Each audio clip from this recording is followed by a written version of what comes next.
In this video, I'm going to be installing the tiles on my countertop.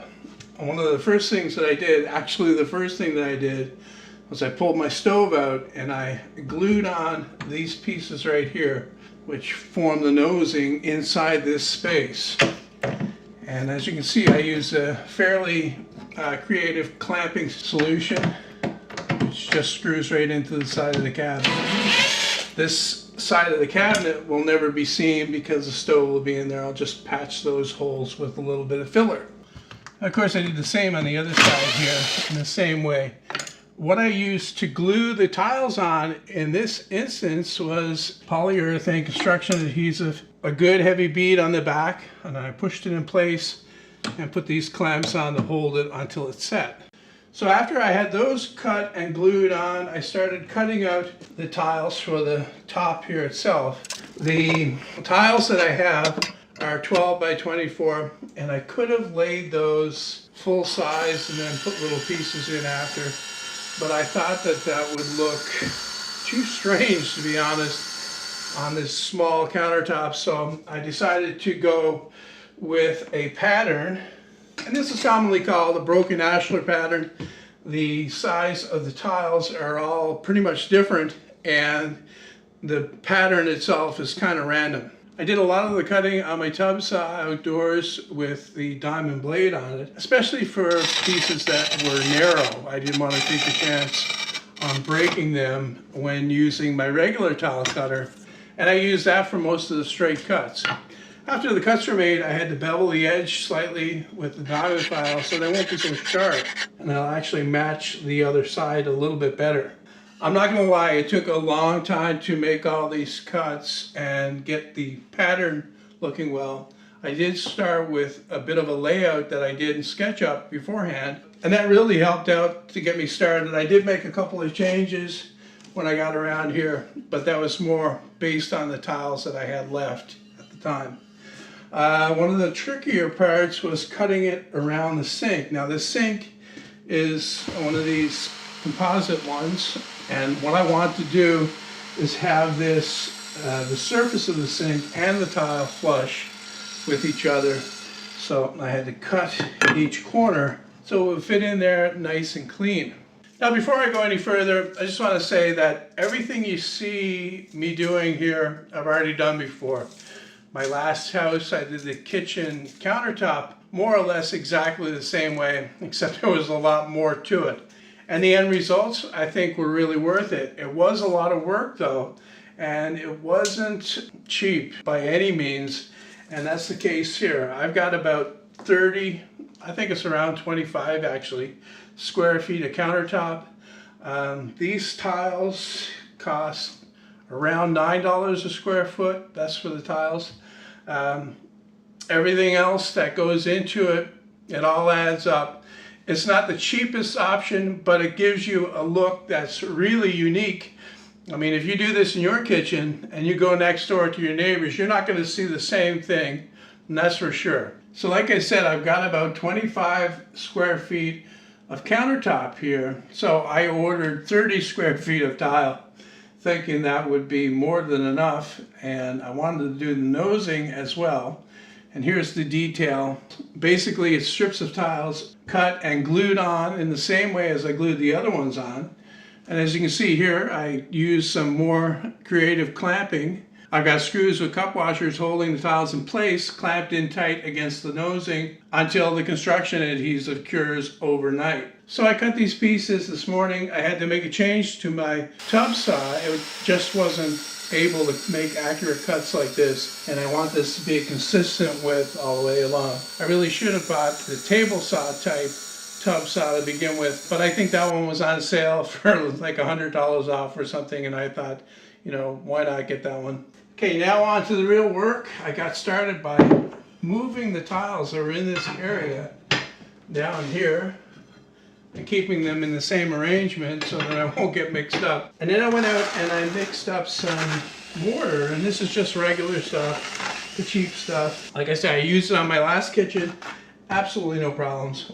One of the acceptable substrates for this stuff is plywood, exterior grade plywood, so we're good there. And I take it out with my putty knife. I had a margin trowel that was fairly new actually, that I bought to replace the one that I lost. And the first time I scooped it in to get some stuff out to do something else, it broke.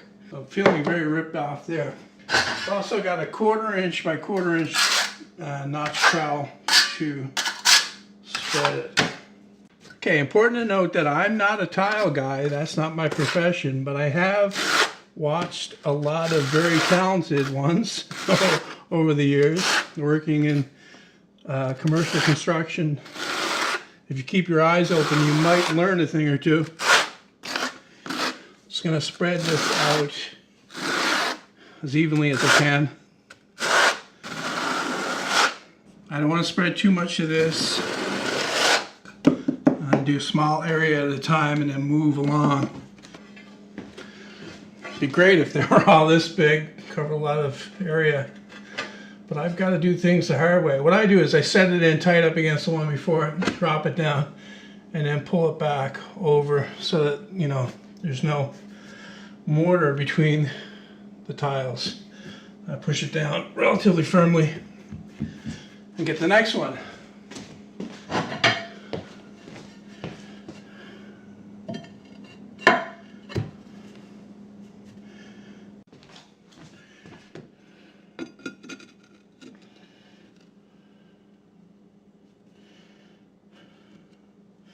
Now these tiles are really high quality. They are absolutely flat. There's no curl in them whatsoever, which is something you have to look out for this size tile. The cheaper ceramic ones almost always have a curl or a twist, whereas these more expensive porcelain ones don't. It goes really fast when you've already got the tiles cut out to the right size. There's no messing around. Just gotta watch the gap between the tiles. I have these spacers, but I'm just eyeballing it here. One thing, I don't want it to look completely perfect. That's not what I was going for here. As long as they're nice and flat and even, you can feel that with your hands. Just by running them across the joints here. Just gonna get a little bit on the tile here, back butter it a little bit, right on that ear where it's a little bit fragile, going around that turn. Drop that one in.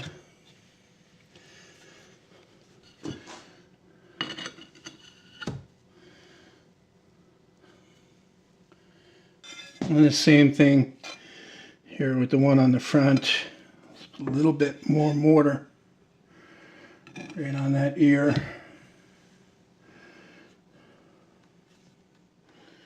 One thing I gotta watch is to make sure that I'm in the right place here on this angled part. I don't want it sticking out over, and I want this to be nice and straight when they go in.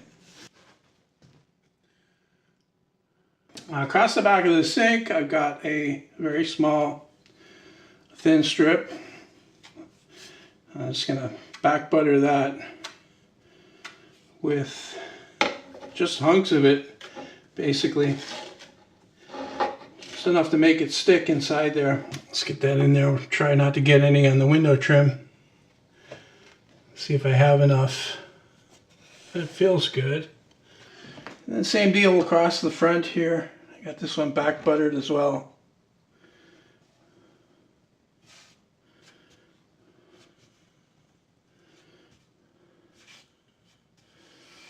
One thing you got to watch for is when you're pushing these thin ones down, that you don't push down too much, because, you know, it doesn't take a lot of force or as much force as these bigger ones do to get it down to where it needs to be. It's like the last tile on this part of the countertop. It went really quick. A little bit tricky keeping track of them, even if you take them and put them aside. Still easy to, I can't put that one yet. Still easy to get mixed up a little bit.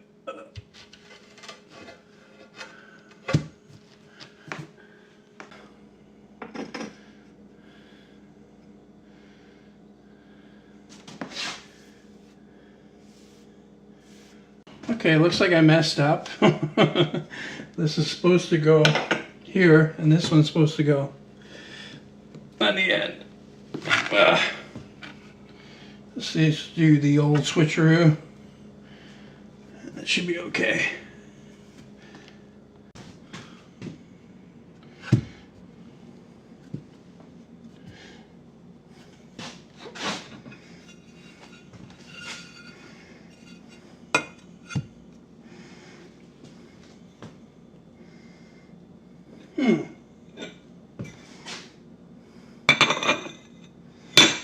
Wrong again, my goodness. Okay, I had to go and look at the pictures I took after I had it all laid out to see exactly what I had done wrong. I think I have it now.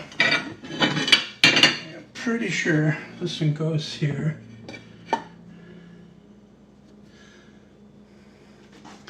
And then the piece that I forgot about is this one right here. It goes in here.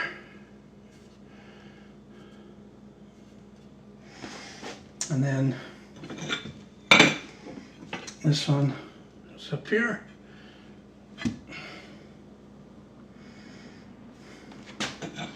This one goes in here, I think. And then this one will finish it up. It really doesn't matter which way these two go.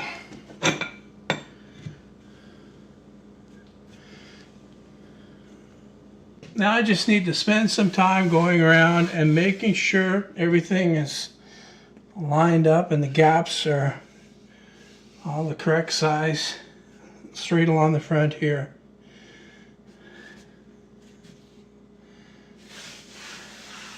When you run your hand along it like that, it should feel flat and even, and you'll easily see ones that are a little low, or feel ones that are a little low. And I think this one's low, so I'm going to pull it out and put a little bit more mortar behind it.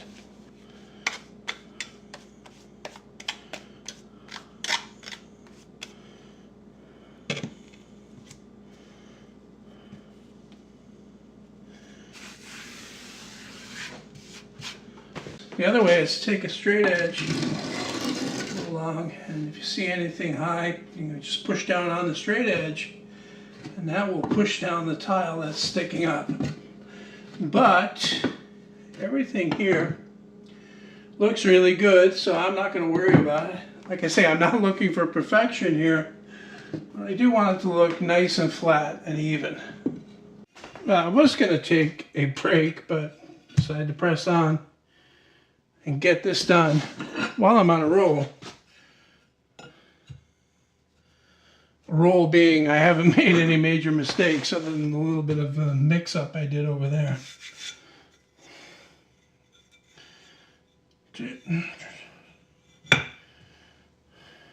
That's not right. I spoke too soon. Definitely. Some of these had to be cut, you could say custom, to fit in the places where I'm putting them to get the spacing even. These tiles come and they're 11 3/4 by 23 and around 5/8, so you got a little bit of messing around to do to cut them to sizes that will fit with each other in this way. Anyway, all works out in the end.